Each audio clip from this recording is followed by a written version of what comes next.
Hello, ladies. It's Danielle Byard Jackson, co-founder of Stride Media Group, a public relations agency here in sunny Tampa, Florida.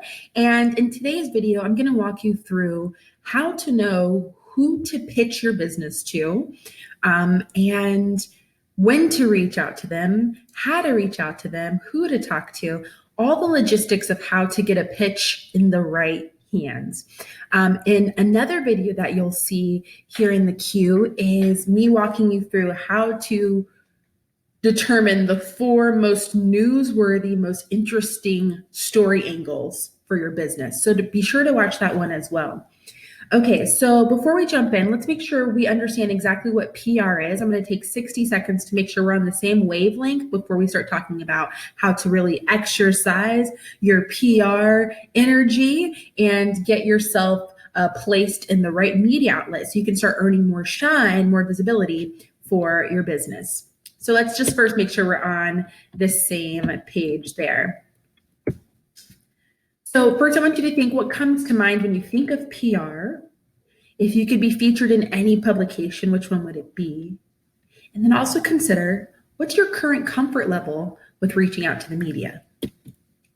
As you think through those, let's take a look at some misconceptions. The first I hear sometimes is, oh, PR and advertising, they're pretty much the same thing. Not true.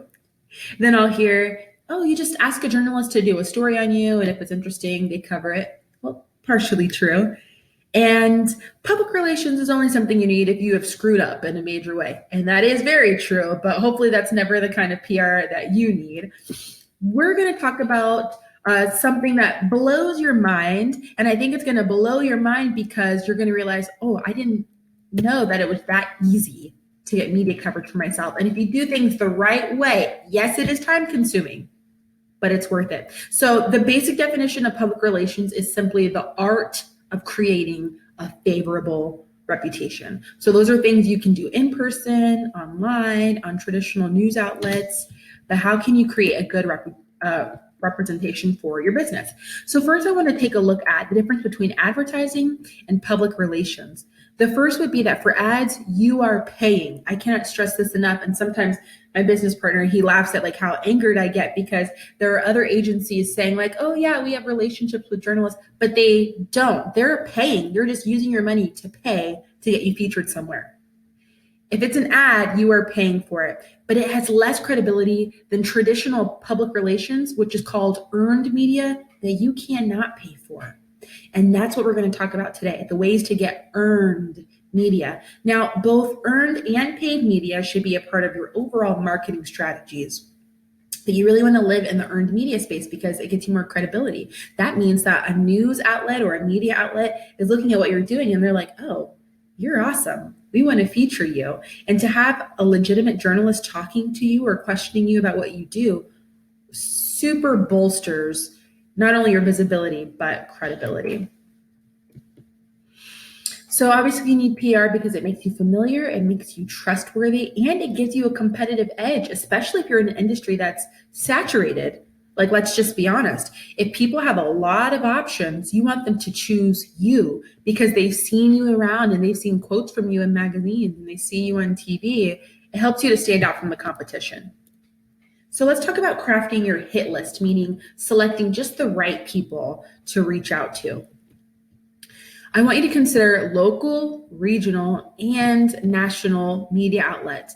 Too many times when somebody comes on to our public relations agency at Stride Media Group and they want us to pitch for them, they're like, oh, I want the Today Show. I want Good Morning America.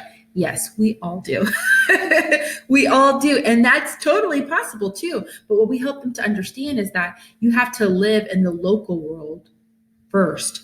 Once you start making some buzz locally and regionally, then national producers and editors start to take notice of your story and they want to bring you on board. But you first have to create buzz where you are. And hey, it's a long-term game. And if you plan on being in business long-term, it's the game that you have to play. Okay? So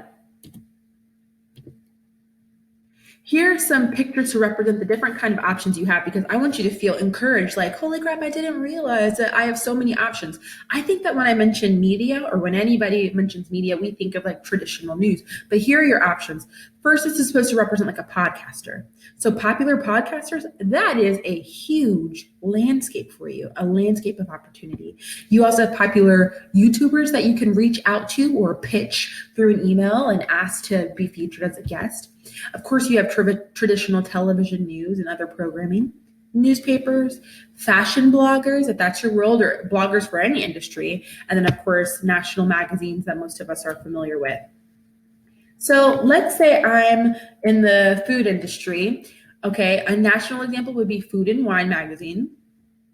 A more regional or local level would be the food section of my local newspaper, which is a very coveted outlet and space to be placed in. This represents different bloggers. And then finally, this is Going Places magazine. This is the publication that people get when they sign up to be AAA members. So that seems kind of random, right? It's like, okay, really AAA members, but we always think of the big people when we're trying to think of a media outlet. But think about it. Consider how many people have AAA nationally. Tons. Okay, these are the people who come and rescue you if you get a flat on the side of the road or something. If you have a membership to AAA, then you automatically get one of these publications sent to your home. So consider how many people have a AAA membership nationally, and all those people are getting this magazine, and you get placed in that magazine. No, it's not a popular, shiny, glamorous, sexy publication, but that is a huge win. So the reason I'm offering that to you, and I think it's like more than 50,000 people nationwide, maybe even like 500,000 people who have AAA, a lot of people, you would be seen by that entire group if you were to get into their publication. So I'm telling you that to encourage you so you don't just think of the big guys when you think about your visibility, and you think of like even the small random ones that can really get you in front of your target audience. So I'll have you pause now, or you can come back to this task later, but in a downloadable resource here that you'll find, you'll see on the worksheet, it asks you to identify a local, regional, and national publication that would be ideal for you to be covered in. So think about your industry. What are the publications most relevant to what it is you do? And if you could select an example or a title for each before you move on to the next step, that would be helpful. Here's the next step. You want to start searching writers from your favorite publication. So backtracking, remember, if I'm pitching to Food and Wine magazine, now I need to actually open that magazine and start looking for the writers inside the magazine. So let's go to a digital publication, BuzzFeed. Let's say I go and I look at this article and it's titled 25 Things You Should Know About Donating Your Stuff to Charity. I go and I click on the author, the byline, which means the line that contains the name of the person who wrote it. It will automatically pull up for me all of her work, all of the articles that she's written. And if you scan these, you'll start to see a theme, something about your apartment, about the home office, and about home improvement. Are you noticing a theme? So if I'm in the home decor, interior design, home improvement world, she is my girl. She is who I need to pitch to. So find the right person so that your pitch is relevant to them. Another thing you can do, and this is like my secret weapon because not a lot of people even know about this feature, I think, is go to Google and type in a few keywords that are related to your business, what you do, and your location. So let's say I'm hosting a huge women empowerment event in sunny Tampa, Florida, or St. Pete, Florida. I'm going to enter Women's Empowerment Tampa into Google. Well, typically when it pulls up search results, it pulls it up from this all section, right? And it's kind of, aggregating stuff from everywhere. You want to click on the news tab. It pulls up all the news publications and media outlets that are writing about this very topic. And if I go and I look through, it's showing me people who have covered women's empowerment events before in my area. That helps me know, oh, that's who I need to reach out to cover this event for my business or to cover this aspect of my business. I might type in coffee shop, St. Pete, if I'm a coffee shop in St. Pete or something similar. Just think of keywords and the location of where you are. It's going to show me everybody who is willing to write about that because they've done it before. So I'm seeing relevant articles. You'll also want to pull up your local news station and go to the directory or the contact us section, and they put it there plain as day. The reporters they have and their bios and their contact information. And you want to do your research. Don't just go and randomly say, oh, so-and-so's handsome, boom, I'm pitching to him, right? Even though that might be tempting. Read their bio and see who's the best fit. So as an example, at Stride Media Group, one of our earlier clients, was having an event for children. It was a child-based nonprofit.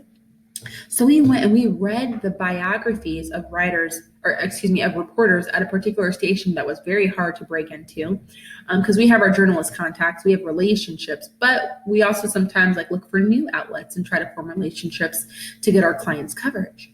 And we went and we looked at their actual bios line by line to see what they were personally interested in. And we found that there was a reporter who did a lot of volunteer work with children. And we thought, perfect. This pitch will appeal to her heartstrings because she's personally already invested in the subject matter. So she's the prime audience for this pitch that we're trying to send. And you have digital magazines and traditional journalism that cover a wealth of topics that might line up with what you do. And then my other video, PR tips on how to find creative story angles for your business, you'll learn exactly what makes your business newsworthy in these areas, so you know how to pitch yourself. So go ahead and look at those publications that you just listed previously.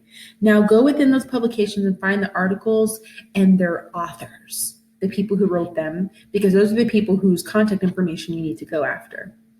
So you can either pause this video, boom, or keep rolling through and put it all together at the end. Now, you've got your publication, you've got your person. How do you reach out to them? The number one space is through email, because that's just where we all kind of universally communicate. But another little hidden gem that I love so much is Twitter. And I was off of Twitter for a while. It moved too fast for me. I'm like, I can't do this. But when I got into public relations, now that is my lifeline. And that's where journalists live as well. So that's why I'm there every day, first thing in the morning. And if you think about it, it makes sense, because journalists, newscasters, reporters, writers, columnists, all of them, they have to be in the know with trends. And with Twitter, it's very real time in terms of what people are talking about. Even if something started trending overnight, it's almost like that's the first place you're going to find out about it. So we sit and we watch these news segments and we're scrolling through different websites to see what's going on. Honestly, truth be told, they probably got it from Twitter as well, because that's where it's happening quick. So you're going to find that journalists live on Twitter, because that's where real-time news is developing. They can see what's buzzworthy, what everybody's talking about. The first thing I encourage you to do is follow them and engage with them long before you make an ask of them, just like in real life, right? One of the major keys is to build relationship. And sometimes that's kind of off-putting to people who are like, give me tips on how to pitch, because they want something super quick.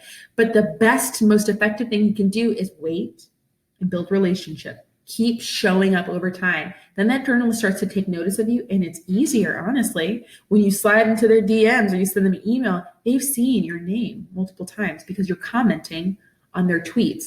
Do not just like, share, retweet. That means nothing. It means nothing. It's empty. You don't stand out that way.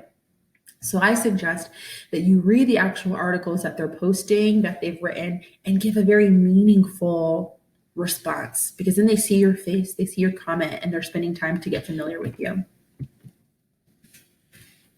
In my other article,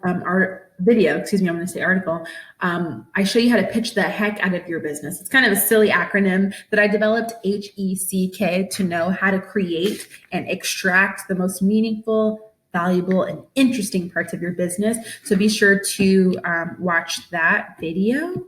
But I want to show you something else first before you go off and you read that video. And that's going to be in terms of how to reach out to these journalists so that you can have a very effective response and start getting the visibility that you deserve. So the first reality is this: there are 5 journalists. I now hear that it's 5 PR people, and I'm now hearing that it's 6 PR people to every journalist. What does that mean? That means you have some stiff competition out there. So I'm going to teach you how to kind of cut through the noise. The first thing to realize is that they spend about 11 seconds reading an email. That's actually what the average person spends reading an email. So for a journalist, you can imagine it's probably half of that because they have so many to get through. So they're doing a quick scan to see if it's relevant, and then they're moving on. With that as our reality, we know what we're up against. So here are the 4 parts that your email should have when you reach out to a journalist, or if you choose to shoot a direct message to them, which is not as popular and could not maybe get you the results you're looking for, but it's like your number 2. So I'd say email first, Twitter second, believe it or not. It just works for me at Stride Media Group. The first part, why are you writing to me? So answer that question right up front. Do not, and I repeat, do not copy and paste a message and send it to everybody. You shouldn't be able to do that. Remember we talked about personalizing a pitch for them, right? So you want like that first 1 or 2 sentences to explain to them why you chose them. Is it because you've been reading a lot of their articles lately and you love the way they capture XYZ? Is it because you've been following their tweets about something and they're really hilarious? So you thought that you would reach out to them. It doesn't always have to be formal and stiff. I actually once got a placement in InStyle magazine, just for me personally, because I had been following one of the editors on Twitter for like months. And she was always tweeting out playful things like shows she was watching on Netflix. And it was hilarious. So when I finally got the courage to reach out and pitch to her, my first 2 sentences commented on how, I know of her because I follow her on Twitter, and her tweets about a particular show crack me up. Whatever your in is, whether it be formal or playful, it needs to appear in like that first line or 2 to let them know this is not a mass email. I sought you out personally because this is perfect for you. The second thing you're going to put is the pitch itself. And it can be bullet points. This is something I personally evolved on. When I first got to PR and in the public relations world, I was crafting these like perfect paragraphs and had to learn, no. They don't have time for that. They don't have time to look at that huge, massive text. Their eyeballs glaze over. So can you even drop the important details in bullet points, quick and concise? Then you need to answer, what's in it for me? So do you think this will be interesting for their readers or add value to the readership? If it's actually a huge bombshell, you could tell them that you'll let them be the first and only publication to have access to it. Use that very liberally, however, because it's not always relevant to us. And then finally, what do you want me to do? Do you want them to call you to follow up? Do you want them to email you back with something? Like, make it as easy as possible so by the time they're done reading your pitch, they know what action am I supposed to take here. We all know about call to actions. This is no different. So establish your connection. That's the why are you writing to me part.